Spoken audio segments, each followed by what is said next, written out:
Hey everybody, Gina DeLuca here. Okay, today I am testing out a new paint combo to see if it will sell in a straight pour.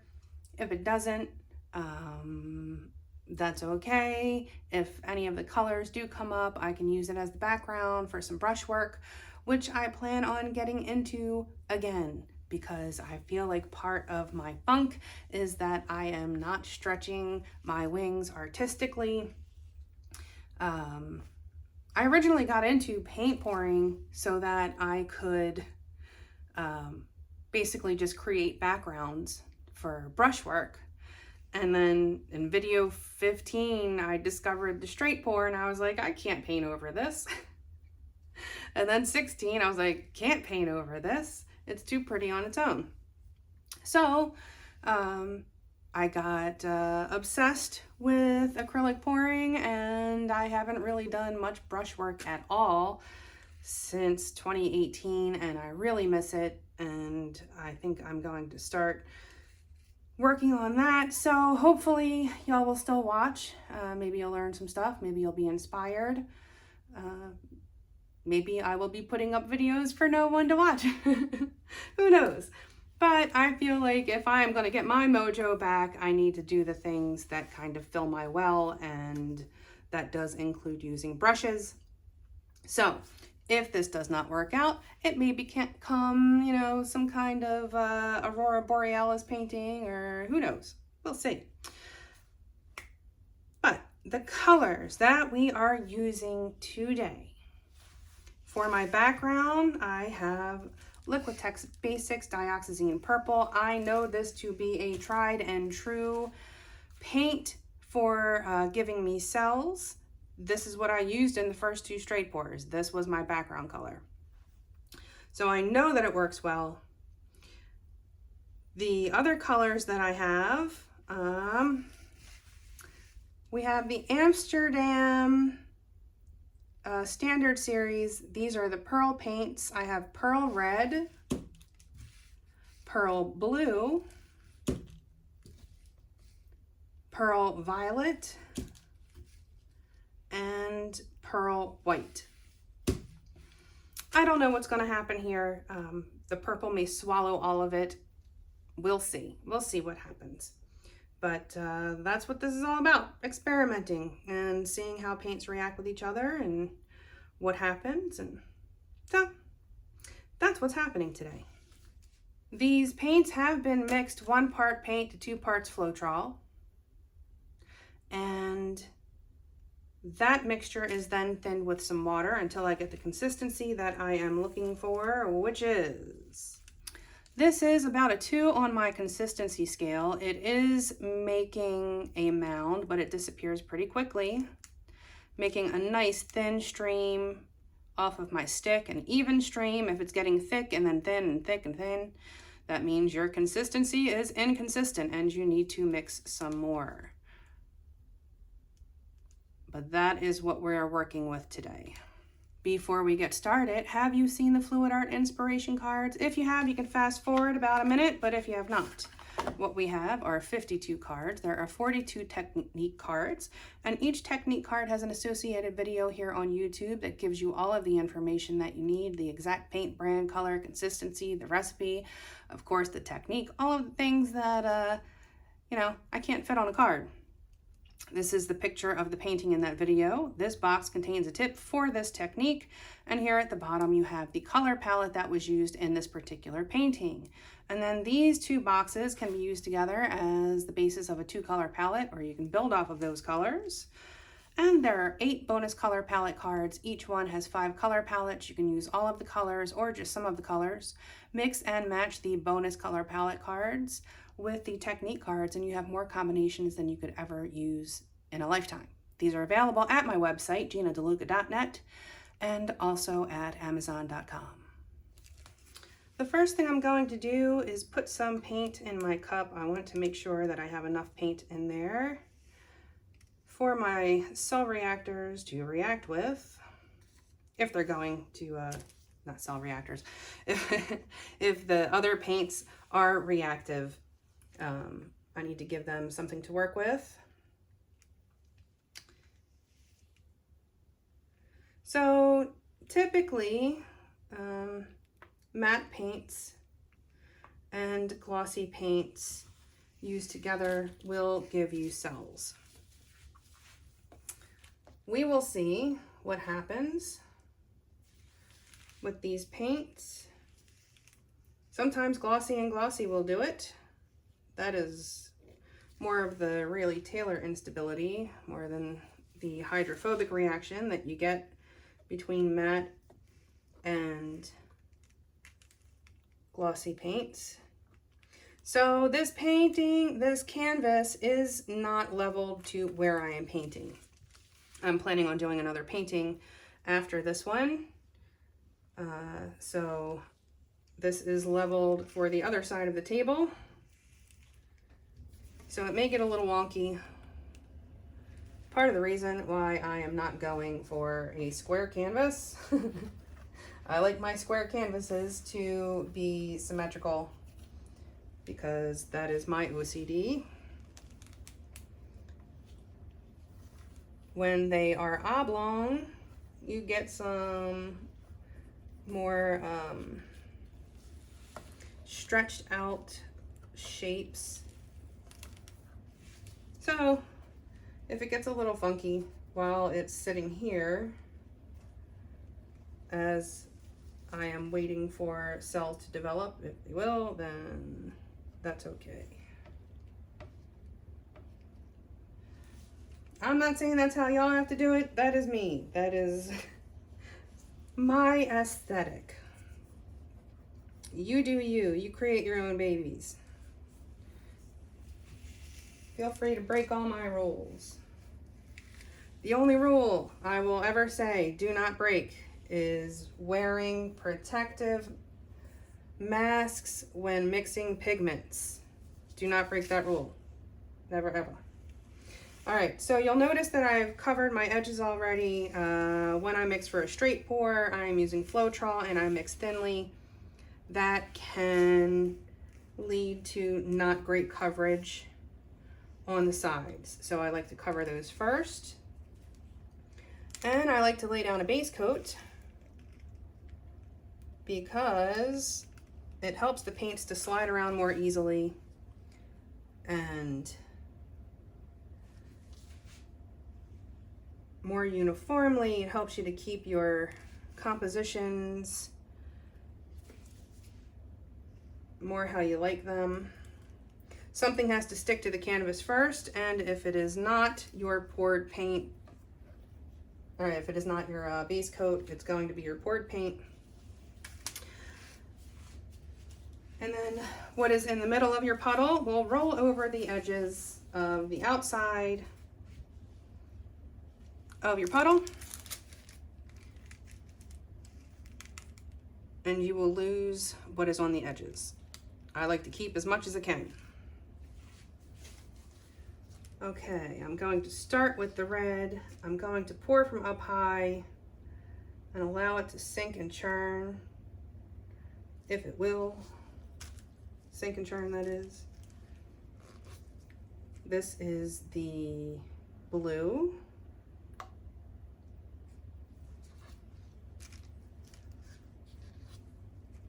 This is the violet. And this is the white. Going to put some of the purple on top here.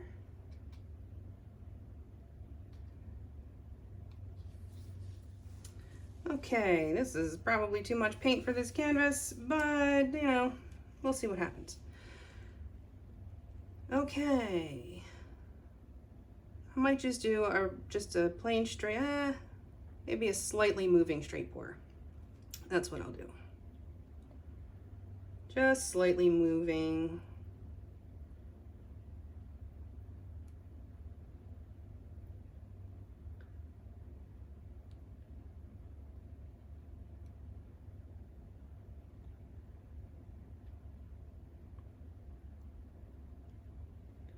As I get closer to the end of the cup, I will get closer to the canvas.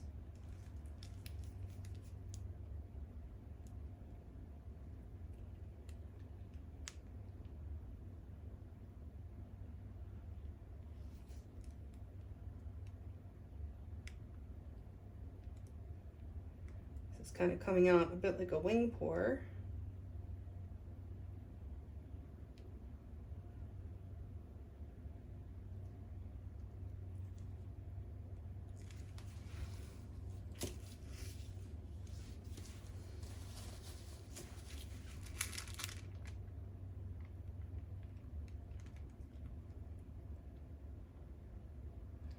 Just going to kind of even this out a little bit.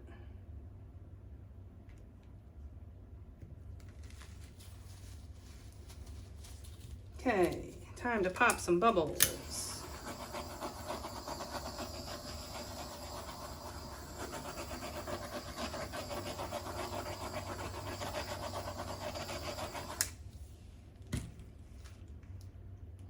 Well, here is the good news.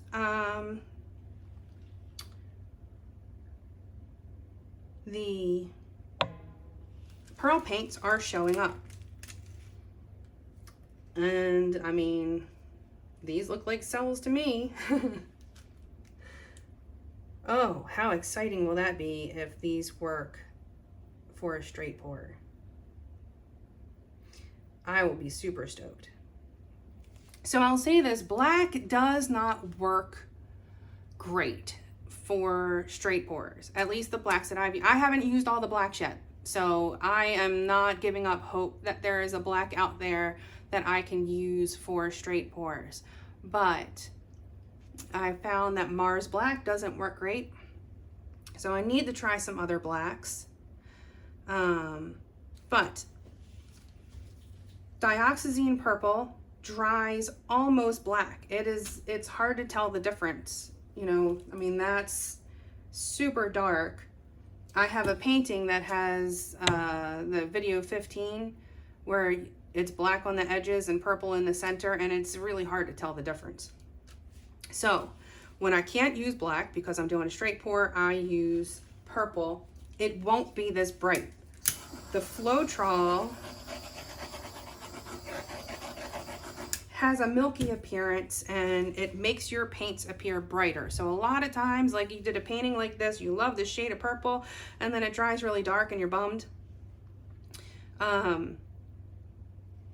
It's the Floetrol making it look lighter. So if you wanted it to dry this color, you could add a little bit of white to the purple and it would brighten it up a little bit for you. But in this case, I want it to look almost black because these pearl paints show up the best on a dark background. And I'm really happy with what's going on here, and I am super, super psyched that this might, this is awesome.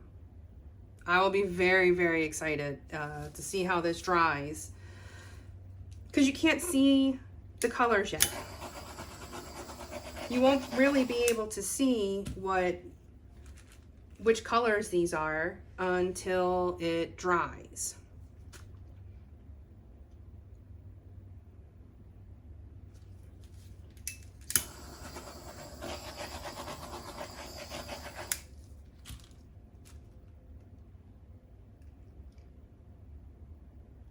This is going to be very cool, because what happens when you mix them like this, meaning, you know, if you have paints that are cell makers and you put 2 or 3 of them together, you get this blending between those paints, which gives you the bolder cells. So that is what I'm hoping is going on here. There will be no way for me to tell what is happening until this is dry. It just looks white.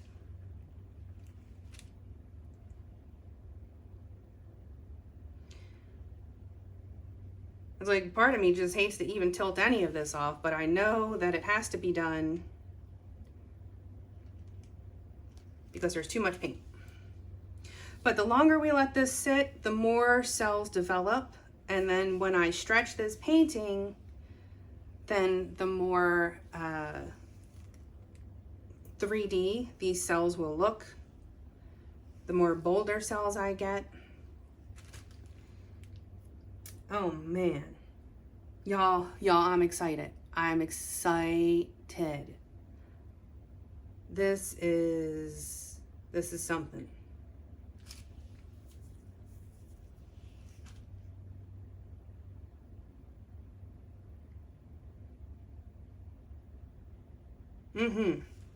Okay, so I do keep popping bubbles because bubbles keep popping up.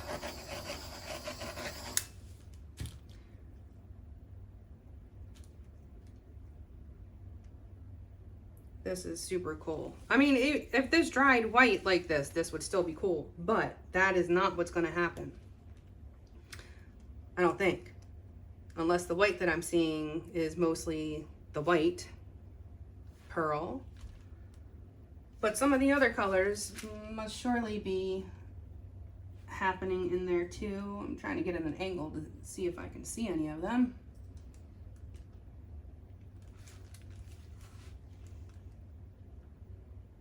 We'll find out eventually. Okay, so in which direction do I want to go? This corner looks like it could use a bit of zhuzhing up.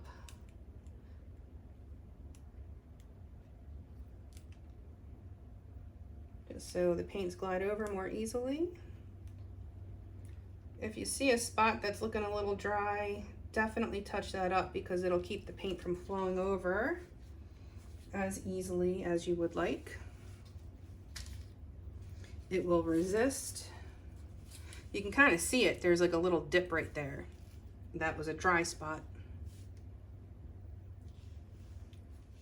I'm going to hit this corner first, but I'm going to use this corner catcher because that is some of the good stuff sitting there on that corner, and I don't want to lose that.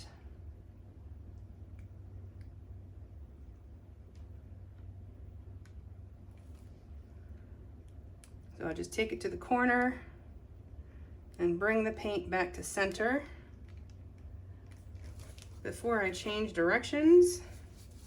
And I may do the same on this side just to keep it kind of symmetrical because I like symmetry. My brain likes order. It's very chaotic in there, so anytime I can find order somewhere else, it makes my brain happy. Patterns make me happy. That's why I love the straight pourer as opposed to using silicone, because I like the patterns that a straight pour creates. You get a pattern in your cells as opposed to just pure randomness.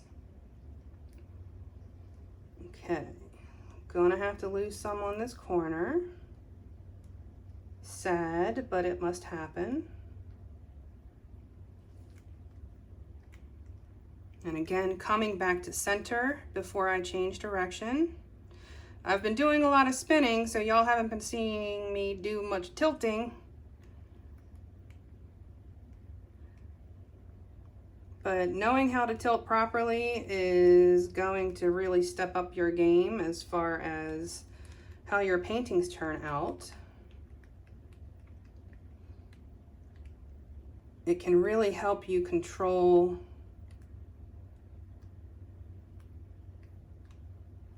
your composition. And the weight of the paint is going to be where it's moving the fastest.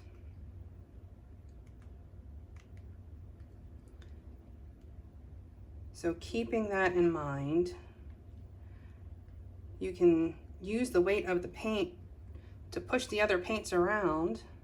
Like if I just wanted to tilt off this little piece right there, I could make that happen. But I'm not going to do that because I want to try to preserve as much of what's on there as I can, because I want to see which paints are actually showing up for me. And I don't want to tilt one of the colors off and then write it off. But I think I see some of the purple showing up. Definitely the white. We'll see. We'll see what other colors show up. The white will probably be prominent, but we'll see what happens in these more ethereal areas. I can't wait to see this dry. Okay, this is it. I'm gonna leave this alone. I'm gonna let this, well actually maybe I'll bring you in for a close-up while it's wet, and then I'll bring you in for a close-up when it's dry. Back in a few.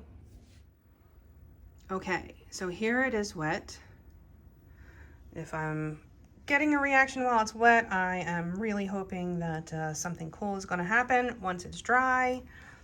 But I've already got some cool 3D stuff going on in there. We'll see how that turns out. Don't know if you can see any of the flash. It's really hard to get it to focus. That flash is really hard to capture.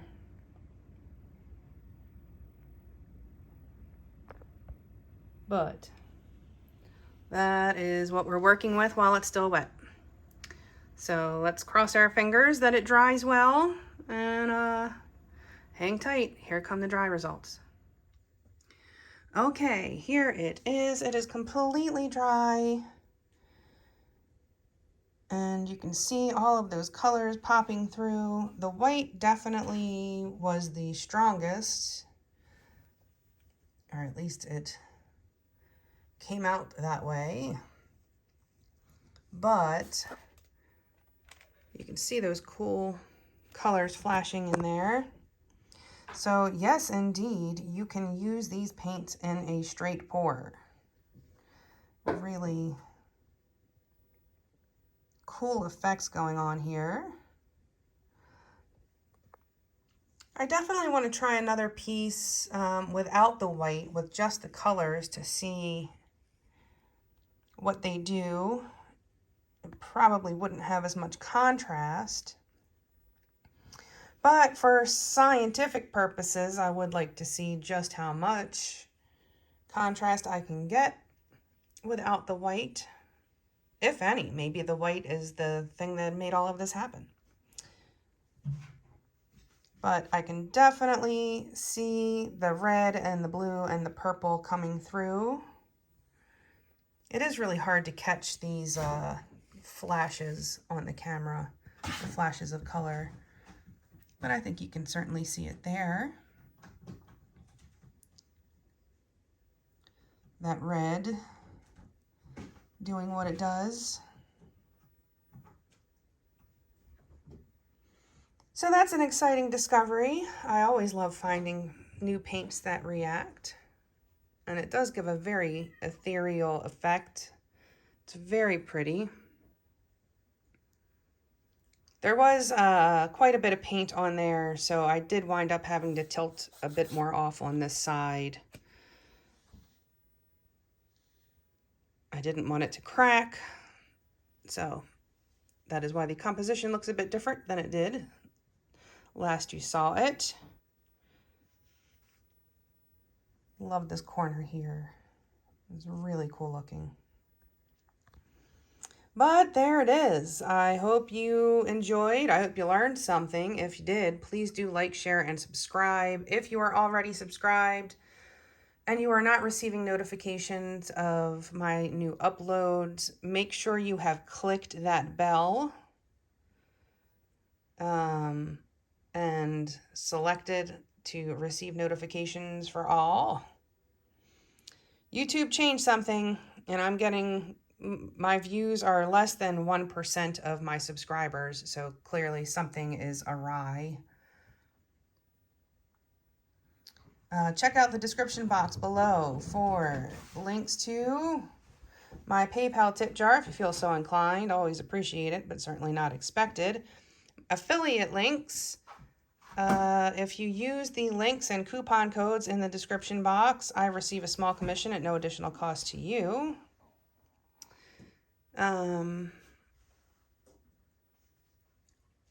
Also, in the description box, you'll find the link to my website, ginadeluca.net, where you can find my art and music and fluid art inspiration cards for sale. I will be putting some new pieces up for sale on my website very, very soon. I promise that is happening.